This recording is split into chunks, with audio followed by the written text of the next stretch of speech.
فعلى المؤمن اتباع السنة والجماعة پر هر مؤمن باندې لازمه دا ده چې دی ځان تابع کړي د الله د رسول صلی الله علیه وسلم د سنتو. د الله د رسول صلی الله علیه وسلم سنت درې قسمه سنت. د الله رسول صلی الله علیه وسلم په خوله یو چاته ویلي دا کار وکړه، دا قولي سنت. د الله رسول صلی الله علیه وسلم خپله یو کار کوي، دا فعلي سنت دی. د الله رسول صلی الله علیه وسلم و مخته صحابه کرامو یو کار کړی دی، رسول الله صلی الله علیه وسلم نه دي ورته ویلي چې مې کوه، دا تقریري سنت. شیخ عبدالقادر جیلانی رحمت الله تعالی علیه په دغه غنیة طالبین کې لیکي فعلى المؤمن اتباع السنة والجماعة، پر مؤمن باندې لازمه ده چې دی جنت ته ځان رسوي، دی به د رسول الله صلی الله علیه وسلم د سنتو اتباع کوي او د چا د جماعت اتباع کوي. اوس یې دی خپله تعریف راته کوي.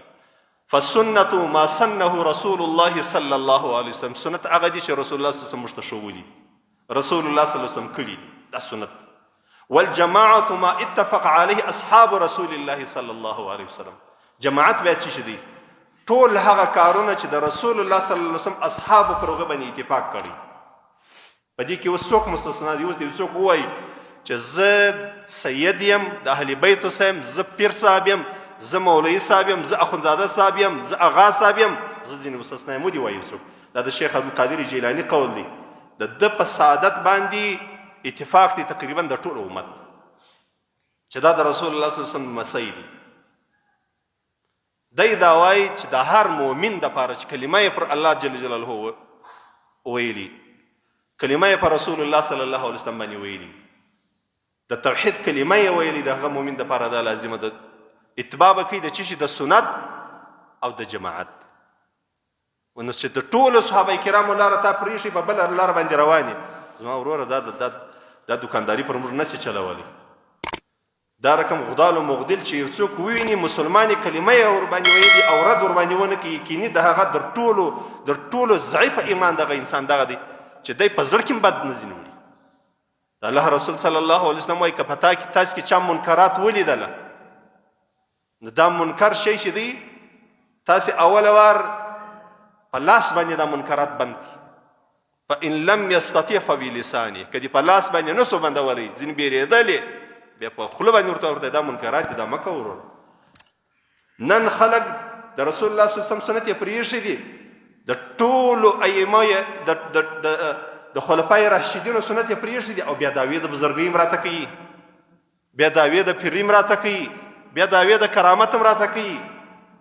دا د شیخ عبدالقادر جیلاني قول دی. ګوره دا د ده کتاب دی، ټولې دنیا ته چیلنج دی، د دې کتاب د دې خبرې جواب دی راوړي. هغه دا وایي فعلى المؤمن اتباع السنة والجماعة، فالسنة ما سنه رسول الله صلى الله عليه وسلم، والجماعة ما اتفق عليه أصحاب رسول الله صلى الله عليه وسلم في خلافة الأئمة الأربعة الخلفاء الراشدين المهديين رحمة الله عليهم أجمعين. دا سنة الجماعة، أهل سنة الجماعة ودي توایي. کدی د رسول الله صلی الله علیه وسلم طریقه پرېښول ته د اهل سنت الجماعت څخه نه یې، او کدی د خلفای راشدینو لاره پرېښول بیا د اهل سنت الجماعت څه ووتلې، بیا د بزرګیو د کرامت دعوې مه کوه. بیا دی وایي وألا يكافر أهل البدع ولا يدانيهم. ګورې پام کوئ چې د بدعتیانو سره ملګري نسي، بدعتیانو سره ملګري نسي او د بدعتیانو ته ورنږدې نسي. څوک وایي؟ شیخ عبدالقادر جیلاني رحمت الله تعالی علیه وایي ولا يسلم علیهم، سلام هم نه وراچوي.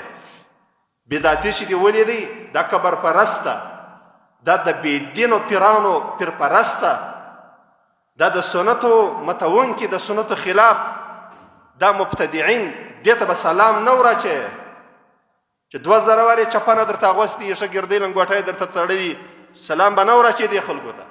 سلام سنت دی وراچولی، لیکن دی وایي سلام به نه وراچوي. اوس حوالې ته ګوره، د چا حواله درکوي؟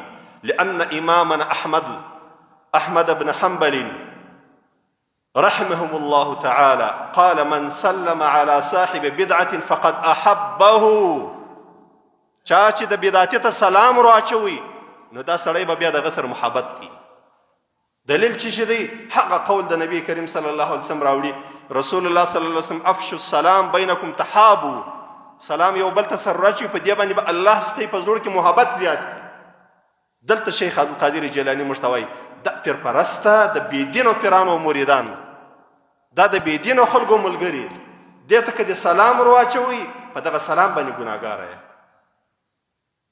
او د دې سلام سره دې کېدلی چې په زړه کې محبت ورسره پیدا شي او که د محبت ورسره پیدا سو نو د ده پر بېدیني او ګمراهي او د ده پر بغاوت چې د الله او د الله د رسول بغاوت کړي په هغه به ته ورسره ملګری یې. بیا دی وایي ولا یجالسهم ورسره کښېنئ به نه د بدعتي چې دې ولیدي مه ورسره کښېنه. ولا یقرب منهم ورنږدې کېږئ مه د بدعتیانو ته مه ورنږدې کېږئ. ولا يهنيهم في الأعياد وأوقات للسرور په اخترو کې د اختر مبارکي مه ورکوه دا بدعتي ته او د خوشحالۍ په موقع کې چې کومه یو خوشحالي په د خوشحالیو کې مه ورځه د مبارکۍ تورې مه ورته وایه د بدعتیانو ته. ويعادهم في الله عز وجل معتقدا ومحتسبا بذلك الثواب. ګوري شیخ عبدالقادر جیلانی وایي پیرانی پیر صاحب رحمت الله تعالی علیه وایي وایي د دا بدعتیانو سره دشمني کوئ دشمني او په دې نیت باندې کوه په دې عقیده یې کوه چې د ده په دشمني باندې الله راضي کېږي او الله تبارک وتعالی ماته اجر راکوي. دا څوک ښیي دا قبر پرسته درته ښیي دا زموږ د کلندر مکان والا ښیي دا نه دا 14 قسمه خوليان چې پر سر دا غاړګۍ چې پر سر غاړګۍ چې په غاړه کې اچولي دا بنګړي چې په لاس باندې دا بدعتیان ښیي دغه د دوه بدعتیانو د دغه بدعتیانو سلام به نه ور اچوې ورسره کښېنې به نه خوشحالي ته به یې نه ورځې